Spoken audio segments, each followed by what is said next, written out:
Hello plant people, welcome back to my channel. So today's video is gonna be about begonia propagation. It will be leaf propagation method, something which I've been using for the past 2 to 3 years, and it has worked quite well for me.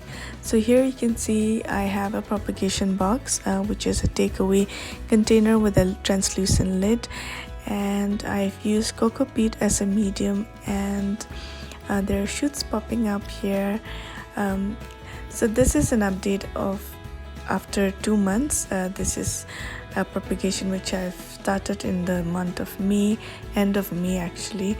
And so what I've done in this method is I've taken cocoa peat and kept it moist, and then I cut this healthy leaf into 3 parts and just placed it over the cocoa peat and then covered it.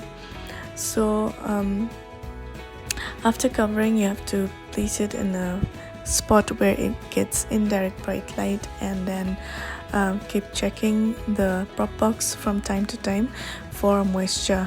So that's all guys, and then after 2 months you'll get to see cute babies popping up. So this was the video of begonia propagation. I hope you all enjoyed this video.